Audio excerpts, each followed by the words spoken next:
ہمیں مربی تیار کرنے ہوں گے، ہمیں اپنے آپ کو مربی کی سطح پہ بلند کرنا ہوگا۔ مربی کو میں کہتا ہوں مینٹور، اور مربی کیا ہے اس کی بھی ڈیٹیل، یہ بھی ایک ڈیٹیل موضوع ہے۔ مربی کیسے بن سکتے ہیں، مربی کون ہوتا ہے، مربی کیا کرتا ہے؟ وہ انسان جس سے تعلق کے نتیجے میں زندگی کا مقصد ملتا ہے، وہ انسان جس سے تعلق کے نتیجے میں معاف کرنا آسان ہو جاتا ہے، معافی مانگنا آسان ہو جاتا ہے۔ آپ کے ملنے والوں میں کوئی ایک آدمی بھی ایسا ہے جس سے ملنے کے نتیجے میں مال کی محبت کم ہو جائے، بڑی گاڑیوں اور بڑے برانڈز کی محبت کم ہو جائے، تو یہ اس کو اپنا مینٹور بنا سکتے ہیں آپ۔ بہت عظیم آدمی ہے یہ۔ تو مربی، خود بھی مربی سے جڑنے کی ضرورت ہے، اور اپنے آپ کو مربی کی سطح پر ڈیولپ کرنے کی ضرورت ہے۔ ہم یہ سمجھتے ہیں کہ تمام پیرنٹس اور تمام اساتذہ اپنی تربیت کی کوشش کریں، اپنے آپ کو مربی کے طور پہ ڈیولپ کریں۔ ہم اگر اسکول کھول لیتے ہیں تربیہ کے لیے، ڈپارٹمنٹ بنا لیتے ہیں، اس وقت پرابلم یہ ہے کہ ہم مربی تیار کرنے پہ فوکس نہیں کر رہے، کریکلم تیار کرنے پہ فوکس کر رہے ہیں۔ تربیہ کریکلم سے نہیں ہوتی نہیں تربیہ کریکلم سے۔ کریکلم کے نتیجے میں تربیہ کا ایلوژن پیدا ہوتا ہے۔ زندہ آدمی کا دھڑکتا ہوا دل چاہیے کسی دل پہ کام کرنے کے لیے، اور اگر یہ نہ مل پائے تو پھر ماضی کے کسی مربی کی یاد چاہیے۔ بس آپ کریکلم ڈاکیومنٹس بنا کے تربیہ نہیں کر سکتے، مربی تیار کرنے ہوں گے، مینٹورس۔ ہمارے پاس اس وقت سچویشن یہ ہے ہمارے وطن میں کہ ادارے بہت ہیں، مربی نہیں ہے، پورے ادارے میں مربی نہیں ہے۔ دوسرا پوائنٹ ہے بچے کا پسندیدہ انسان بن جائیے، بچوں سے گہرا تعلق بنائیے۔ یعنی دوسرا پوائنٹ، پہلا تو مینٹور، دوسرا ان کے ساتھ بانڈنگ، ایک اچھی بانڈنگ ہے، آپ اس کے پسندیدہ انسان بن گئے۔ دیکھیے رسول اللہ صلی اللہ علیہ وسلم نے ایک بڑی کام کی بات، بہت اہم بات ہمیں بتائی تھی، اور ہم نے اس پہ توجہ نہیں دی۔ بہت سی باتیں بتائی تھیں، ہم شاید کسی بھی بات پہ توجہ نہیں دے پائے۔ یہ بڑی کام کی بات ہے، بہت ہی اہم بات ہے، ہمارے بہت سے مسئلے حل کر سکتی ہے، لیکن اس بات کو اگر ہم سمجھیں، وہ بات رسول اللہ صلی اللہ علیہ وسلم نے بڑی سادہ اور آسان سی بتائی۔ وہ بات یہ تھی، انسان اپنے دوست کے دین پر ہوتا ہے۔ اس میں دو باتیں، دوست، انسان اپنے دوست کے دین پر ہوتا ہے۔ دین کہتے ہیں راستے کو۔ اگر میں صحیح راستے پر ہوں اور اپنے بچے کا دوست ہوں تو وہ بھی صحیح راستے پہ آ جائے گا انشاءاللہ۔ اگر میں صحیح راستے پر ہوں لیکن اس کا دوست نہیں ہوں، اس کا پسندیدہ انسان نہیں ہوں، تو میں تو وہ آدمی نہیں ہوں جس کی وجہ سے وہ صحیح راستے پہ آئے۔ آج کے بچے کا پرابلم یہ ہے کہ جو اچھا آدمی ہے وہ بچے کا پسندیدہ نہیں بن پایا ہے۔ یعنی وہ انسان جو بچے کی تربیہ میں ڈوبا ہوا ہے، وہ بچے کا پسندیدہ انسان بننے سے معذور ہو گیا ہے۔ یہ بہت بڑا پرابلم ہے، بہت بڑا پرابلم۔ بلکہ اگر آپ زیادہ اللہ اللہ کرتے ہیں اور بچے کو پسند نہیں ہے تو اس بات کا خطرہ موجود ہے کہ آپ اس کو اللہ سے بیزار کر دیں گے۔ تو بچے کا پسندیدہ بنے بغیر آپ بچے کی تربیہ نہیں کر سکتے۔ ہم اس وقت ایسی جگہ پہ کھڑے ہیں کہ ہم لنکڈ ان پہ 2000 لوگ واہ واہ کر رہے ہیں، فیس بک پہ 15,000 لوگ واہ واہ کر رہے ہیں، صرف یہ 4 آدمی ہی آہ کر رہے ہیں جو گھر میں رہتے ہیں۔ نہیں، عجیب حالت ہے، الیکشن جیت جاتا ہے، گھر ہار جاتا ہے، ایسی جگہ پہنچ گئے، ایسی جگہ پہنچ گئے ہمیں اپنی اولاد سے، اپنے بچوں سے تعلق بنانے کی ضرورت ہے، اپنی بیوی سے تعلق بنانے کی ضرورت ہے۔ ہر وہ انسان جس کی تربیہ کی ہمیں فکر ہوئی ہے، اس کا پسندیدہ انسان ہمیں بننا ہوگا۔ یہ دوسرا بہت اہم پوائنٹ ہے۔ تیسرا پوائنٹ ہے ریفلیکٹیو کانورسیشن۔ ریفلیکٹیو کانورسیشن ہمارا ایک پورا تفصیلی ٹریننگ پروگرام ہے۔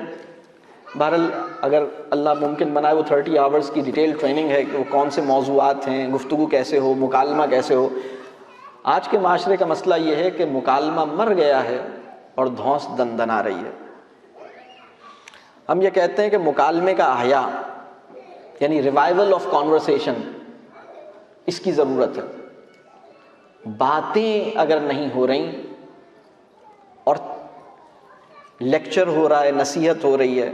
دیکھیں 1400 سال کی اسلامی جو تہذیب ہے اس میں یہ کام ہم نے چند صدیوں سے شروع کیا ہے کہ ہم بیانات کے ذریعے تربیہ دے رہے ہوں. مکالمہ ہوتا تھا، مکالمے کے ذریعے تربیہ ہوتی تھی. آپ رسول اللہ صلی اللہ علیہ وسلم کی زندگی میں آپ ڈھونڈیے کتنے لمبے لانگ ٹاکس ملتی ہیں آپ کو. مکالمہ ہوتا تھا، سوال جواب ہوتا تھا، بات ہوتی تھی. آج جسے آپ احادیث کا مجموعہ کہتے ہیں وہ اصل میں مکالمہ ہے.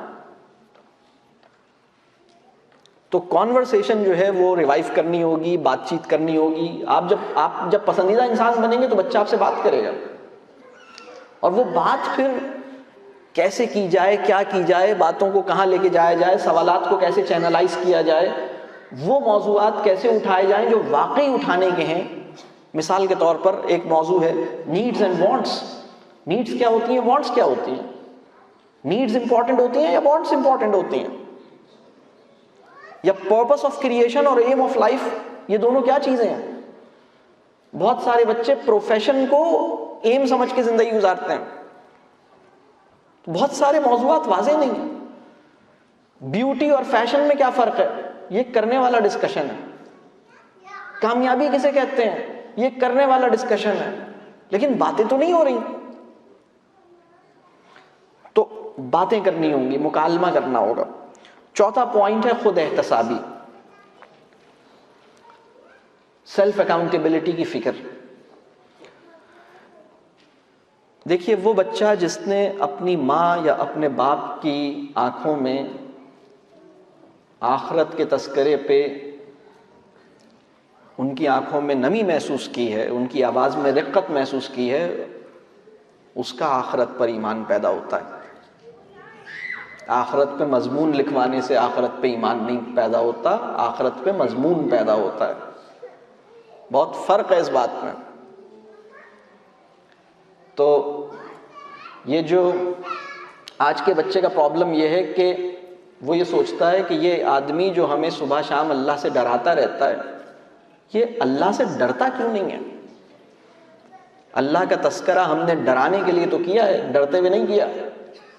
بہت معذرت کے ساتھ اگر میں آپ سے یہ پوچھوں کہ کتنے صحابہ ہوں گے جنہوں نے رسول اللہ صلی اللہ علیہ وسلم کی آنکھ میں آنسو دیکھے ہوں گے آخرت کے تذکرے پر؟ Any idea? اگر آپ سیرہ پڑھیں گے تو آپ کو یہ خیال ہوگا کہ شاید سب نے ہی یہ کیفیت دیکھی ہوگی، سب نے ہی دیکھی ہوگی یہ کیفیت. ہم نے مذہب کے کانٹینٹ کو ڈرانے کے لیے استعمال کیا ہے، مذہب کے کانٹینٹ کو اپنے اندر ڈر کو نرچر کرنے کے لیے نہیں استعمال کیا. خود احتسابی ہمیں کرنی ہوگی، اپنے آپ کو ایویلویٹ کرنا ہوگا، اپنے آپ کو جائزہ لینا ہوگا، اپنے آپ سے سخت سوال کرنے ہوں گے، اپنے عمل پہ فیڈ بیک اپنے دوستوں سے لینا ہوگا. یہ بڑا ضروری ہے. یعنی رسول اللہ صلی اللہ علیہ وسلم تو یہ کہہ سکتے ہیں کہ بھائی میں دن میں 100 بار استغفار کرتا ہوں. آپ سوچئے، میں ایک کانورسیشن آپ سے شیئر کرتا ہوں کہ حضرت عائشہ سے ایک موقع پہ کہا کہ دیکھو اگر اللہ ہم پہ رحم نہ کرے نا تو ہم بخشے نہیں جا سکتے. حضرت عائشہ کہتی ہیں کیا آپ بھی؟ رسول اللہ صلی اللہ علیہ وسلم فرماتے ہیں ہاں میں بھی. تو اپنے عمل کا جائزہ لو، یہ انہیں ٹیچ کر رہے ہیں. اپنے عمل کا جائزہ لو، اپنے اوپر نظر رکھو. وہ بچہ جس نے اپنے والد کو اور اپنی والدہ کو یہ کہتے ہوئے دیکھا ہے کہ بیٹا میرے حق میں دعا کرو، مجھے اپنے اعمال کی فکر ہے، میں اپنے نفس کو قابو میں نہیں رکھ پایا، میں نے اپنے معاملات ٹھیک نہیں رکھے، میرے لیے دعا کرو، اللہ مجھے اور تمہیں دونوں کو ہدایت دے. اس کو سمجھ آئے گا یہ مسئلہ کیا ہے. اس وقت بچوں کو لگتا ہے کہ میرے والدین اور میرے ٹیچرز یہ تو جنت سیدھے جا رہے ہیں، بس میں ہی نہیں جا پا رہا. اس وقت یہ پورٹرے ہو رہا ہے. سیلف اکاؤنٹیبلٹی اپنے اندر ڈیولپ کرنی ہوگی اور بچے سے تعلق میں بچے کو خود نظر آئے گی۔